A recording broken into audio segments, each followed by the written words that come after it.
खेती है और मैं किसान परिवार से आता हूँ।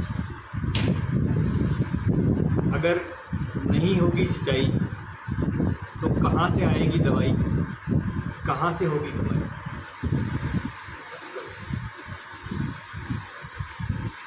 हमारे श्री माधोपुर क्षेत्र में लगभग 1300 स्क्वायर किलोमीटर क्षेत्र आता है। ये 1300 स्क्वायर किलोमीटर क्षेत्र लगभग पूर्ण रूप से अपन ये माने कि 80% हिस्सा इसका खेती योग्य है। 1 स्क्वायर किलोमीटर में 400 बीघा होती है। इस प्रकार अगर इसको गुणा करें तो श्री माधोपुर में लगभग 52,000 बीघा कृषि योग्य भूमि है। आप सब लोग जो खेती किसानी से जुड़े हुए हैं सब ये जानते हैं कि 1 बीघा अगर सिंचित भूमि है, नहरी भूमि है, तो उसमें एक किसान साल भर में यदि उन्नत खेती करे तो लगभग 1 लाख रुपए बीघा के, और अगर परंपरागत खेती करे तो 20,000 रुपये बीघा के न्यूनतम कमा सकता है। इस हिसाब से हम देखें तो अगर श्री माधोपुर में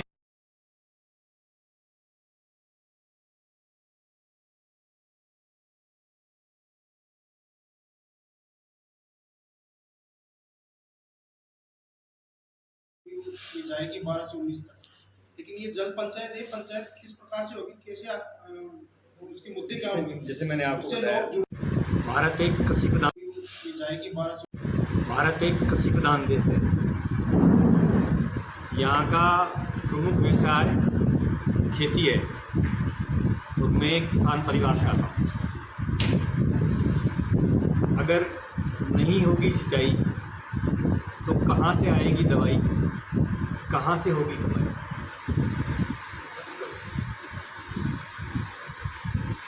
हमारे श्री माधोपुर क्षेत्र में लगभग 1300 स्क्वायर किलोमीटर क्षेत्र आता है। ये 1300 स्क्वायर किलोमीटर क्षेत्र लगभग पूर्ण रूप से अपन ये माने कि 80% हिस्सा इसका खेती योग्य है। 1 स्क्वायर किलोमीटर में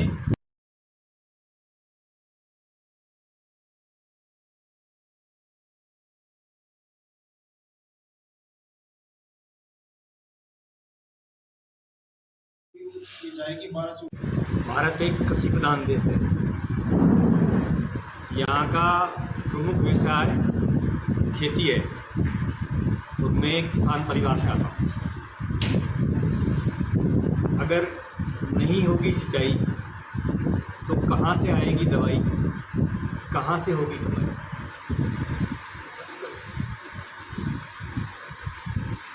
हमारे श्री माधोपुर क्षेत्र में लगभग 1300 स्क्वायर किलोमीटर क्षेत्र आता है। ये 1300 स्क्वायर किलोमीटर क्षेत्र लगभग पूर्ण रूप से अपन ये माने कि 80% हिस्सा इसका खेती योग्य है। 1 स्क्वायर किलोमीटर में 400 बीघा होती है। इस प्रकार अगर इसको गुणा करें तो श्री माधोपुर में लगभग 52,000 बीघा कृषि योग्य भूमि है। आप सब लोग जो खेती किसानी से जुड़े हुए हैं सब ये जानते हैं कि 1 बीघा अगर सिंचित भूमि है, नहरी भूमि है, तो उसमें एक किसान साल भर में यदि उन्नत खेती करे तो लगभग 1 लाख रुपए बीघा के, और अगर परंपरागत खेती करे तो 20,000 रुपये बीघा के न्यूनतम कमा सकता है। इस हिसाब से हम देखें तो अगर श्री माधोपुर में किसानी बंद हो जाएगी तो श्री माधोपुर का जो नुकसान है श्री माधोपुर क्षेत्र का, वो 20,000 रुपये के हिसाब से देखें तो 50,000 बीघा को, 52,000 बीघा को हम 20,000 से गुना करें तो लगभग 1,000 करोड़ रुपए का होता है। ये मतलब यहाँ के किसान हर साल 1,000 करोड़ रुपए नुकसान में जा रहे हैं, सिर्फ इस तहसील इस विधानसभा क्षेत्र अजीतगढ़ और श्री माधोपुर तहसील दोनों को मिला के। और अगर 1 लाख रुपए के हिसाब से देखें तब ये राशि 5,000 करोड़ होती है। और सिंचाई और पेयजल के लिए जो नहरी योजनाएं हैं, अगर उनकी बात करें तो जो कुंभाराम लिफ्ट परियोजना की जो डीपीआर बनी थी वो मात्र 3,000 करोड़ की थी। तो आपको ये देखने सुनने से ऐसा लगता है कि नहर आएगी तो क्या पता खर्चा कहाँ से आएगा, लेकिन उतना तो श्री माधोपुर 2-3 साल में कमा के दे देगा। और जहाँ से नहर जिस क्षेत्र से होते हुए आएगी उस एरिया के लोगों को किसानी और करनी और फायदा होगा। जैसे मान लो नहर आती है, कुंभाराम लिफ्ट योजना आती है उधर से बीकानेर की तरफ से, तो वहाँ के किसान भी रास्ते में सीकर भी पड़ता है, लक्ष्मणगढ़ भी पड़ता है, फतेहपुर पड़ता है, दातारामगढ़ भी पड़ता है, चुरू के हिस्से पड़ते हैं। वहाँ की कैसी खेती और किसानी से वहाँ के किसानों को आय अलग होगी। तो इतना हमें लाभ होगा। यहाँ के लोग पलायन को जो मजबूर हैं, मेरी ढाणी आज जो पहले 20 साल पहले लोगों से भरी रहती थी आज वो खाली हो गई, जमीन बंजर हो गई। तो वहाँ के करोड़ों की जमीन, करोड़ों के मकान लोगों के किसी काम नहीं आ रहे, और वो लोग दूसरी जगह जाके बेरोजगार हैं, सस्ती मजदूरी कर रहे हैं। जो यहाँ के समृद्ध किसान हो सकते थे वो दूसरी जगह जाके या तो रिक्शा चलाते हैं या फिर फल या सब्जी का ठेला लगाते हैं या फिर गन्ने का ठेला लगाते हैं। और क्या करें, किसान को, अनपढ़ आदमी को और क्या काम आए, या मजदूरी करते हैं। तो सरकारों को, केंद्र सरकार को, राज्य सरकार को इस और ध्यान देना चाहिए। और यहाँ से पूर्व की तरफ शाहपुरा और विराटनगर है जहाँ पे ERCP योजना आ रही है।